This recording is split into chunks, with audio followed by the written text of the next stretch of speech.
Welcome back to another episode of Raw Talk where we get zero F's over here. I know y'all need to do me a solid. Smash that like on your way in. Smash that subscription on your way out. That's free, man. And Lord knows we all love that free stuff. Today, I'm going to bring you back to Holmes Correctional Institution. Holmes Correctional Institution is in the state of Florida. It's a prison I spent, I would say, about 2 years at. It's definitely a tense prison. The officers are very strict. They create a very tense environment between inmate on inmate violence and inmate on officer violence. Today I'm going to take you back to H-Dorm, to my bunkie that slept next to me. I slept in an open bay dorm. For those of you that don't know prison and know the layout, open bay dorms in Florida usually have bunk beds going all around the dorm, and in the middle have single beds lined up all and down the middle. At this point, I was in a bunk bed, so I had, I would say, about 6 bunkies, you would say. I had the guy above me, I had the guy next to me, the guy above him, the guy over here, and the guy above him. So about 6 bunkies. A lot of people sleeping around me. But one in particular that I really, took a liking to, his name was Bodie. They called him Bodie, short for Boricua. He was a Puerto Rican dude. He was a part of the Nietas. At the time, he was the only Nieta on the compound. He was he was cool. He was cool with a lot of the Spanish gangs. I don't want to say he was well known, but throughout the Latino gang culture, they all know who Bodie was. They all fucked with him. He was cool people. And not only that, he's banging Nieta, which is also a Latin gang. And, Latinos tend to stick up for each other in the Department of Corrections. So Bodie, he really didn't have any affiliations to anybody in there, just, ran with his Latino crowd, and that was that.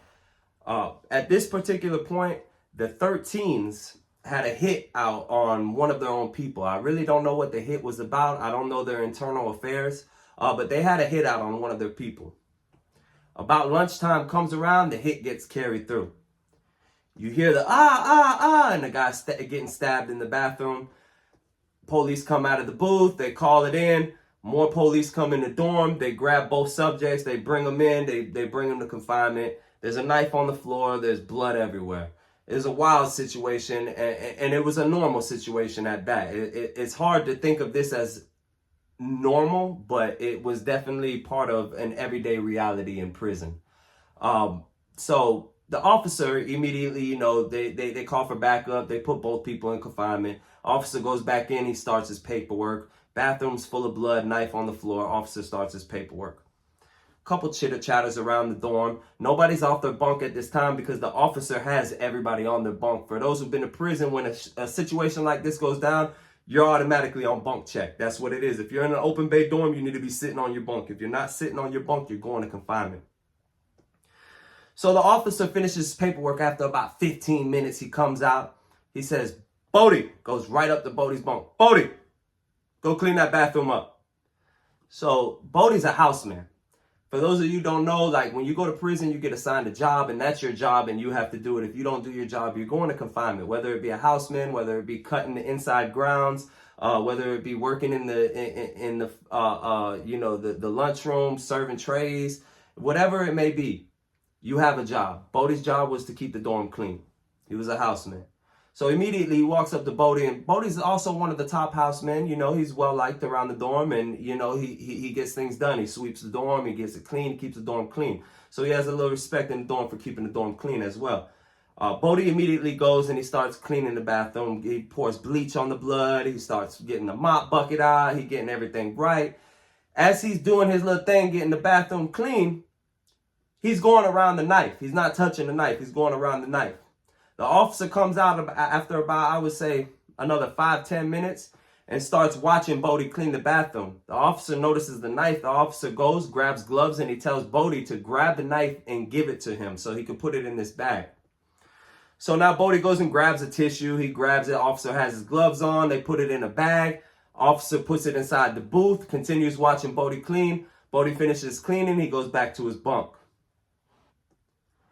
Me being incarcerated for how long I was incarcerated at that point, I was already incarcerated for about 6-7 years of my life. I knew it was a bad situation. Off the rip, I knew it was a bad situation. Bodie didn't see it as a bad situation. Like I said, Bodie wasn't actively involved in gang politics like that. He was a gang member, but like I said, he was the only Nieta on the compound. So Bodie sits on the bunk And I'm noticing that the 13s, there's a group of them. They grouped up. Now, anytime a certain gang groups up, you gonna peep game. You gonna, you know, what I gotta do? I gotta put my shoes on or what? So it's about 4 or 5 of them in the corner, 13s. They sitting there talking, and I'm seeing them glance at Bodie. I'm reading emotions. I'm reading the body language. I'm reading the situation. I'm seeing them glance at Bodie. In a matter of a half hour, 2 or 3 of them come up to Bodie and tell Bodie at different times, hey, man, you got to check in. You got to leave the dorm. You got to go. By midnight, you got to get out of here. You got to go. By midnight, you got to go. Bro, at different times, they're coming up and telling him. Bodie slept right next to me, so I'm hearing all this. So me and Bodie, you know, everything dies down a little bit. You know, they call chow, whatever, and I sit there and I have a conversation with Bodie. Bodie tells me I don't know what to do. I said, bro, what you mean you don't know what to do? You only got 2 options. Bodie's like, what you mean I got 2 options? I said, bro, you got 2 options right now. The 13s just told you had to check in by 12 o'clock. By midnight, you got to check in. Your only 2 options are get a weapon and pop one of them as hard as you can in front of the CO. Some might call this checking in. Some might call it a gangster check-in. Some might call it keeping face. Whatever you want to call it. These are your only 2 options for you to leave here safely. Because if you pop him on your own time, not in front of the CO, it's going to be about 4 or 5 of them popping you. You might not make it home. So you got 2 options. You pop him in front of the CO and you save face. Or you check in. Those are your 2 options, dog. And I really didn't know. I felt bad for him. Genuinely, I felt bad for him. He only had about 9 months left on his bid. Genuinely, I felt bad for him. And I gave him his 2 options. And I said, that's up to you. He said, no, I can't check in. I can't. It goes against everything. I can't check in. I told Bodie, man, do you got a knife? Bodie said, I don't have a knife, but I have a lock.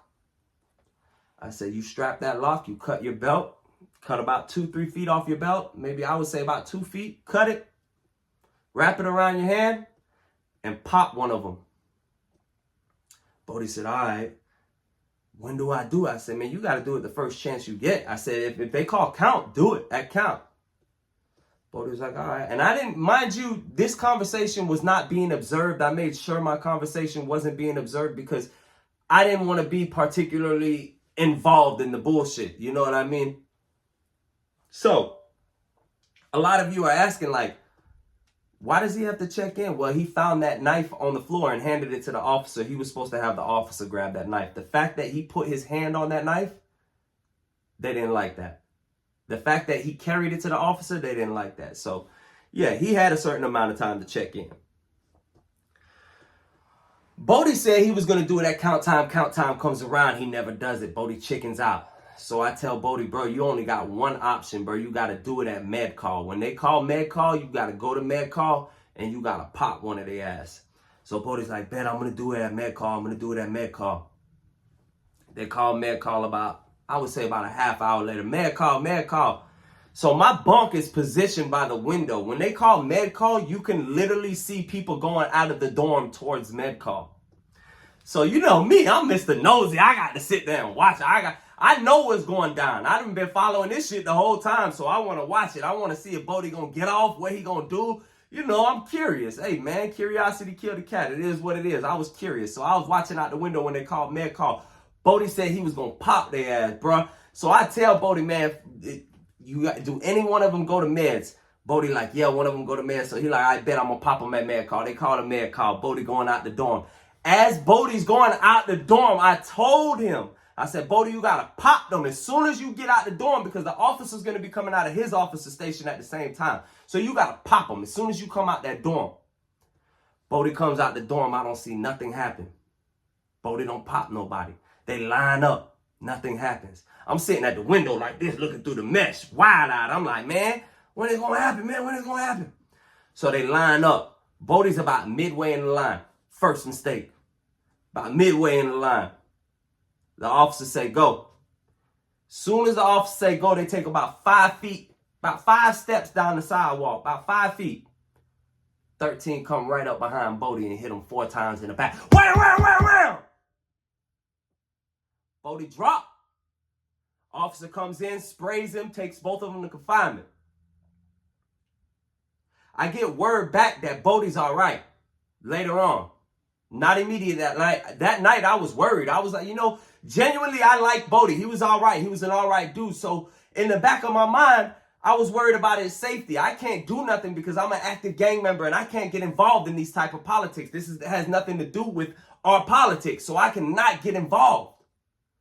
But mentally, I'm stuck in a hard spot. I'm like, damn, man.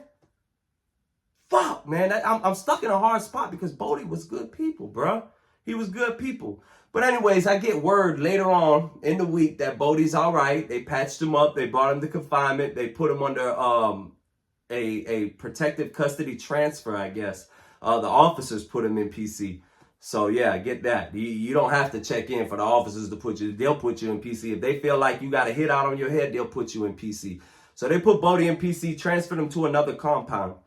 But moral of the story is Bodie was not even aware of his situation. When the officer said clean that up, Bodie went to clean it up. The officer grabbed that so I can put it in this bag. He grabbed it. He was literally just doing what he was told by the officer. And just doing what you're told can get you fucked up in prison. The fact that he picked that knife up and one of the 13 seen him pick that knife up and hand it to the officer, that 13 didn't like that. I don't know what the word was. I don't know if they spread it throughout that, oh, he found the knife for the officer or what the word was. But he was just simply doing what he was told and he got fucked up. He got 4 knife wounds in his back from it. Wild story, man. Shout out to Bodie. He did tell me when he was getting out, he did tell me a story that when he was getting out, he was going to go back to Puerto Rico with his fiance and he was going to start his life. He was going to get out of Florida. And hopefully, all that came true for Bodie and a lot of success for him because he went through some hardships. And, just shout out to Bodie. And I'm sharing this story on Raw Talk. Y'all know what time it is. Smash that like. We got more stories coming. This shit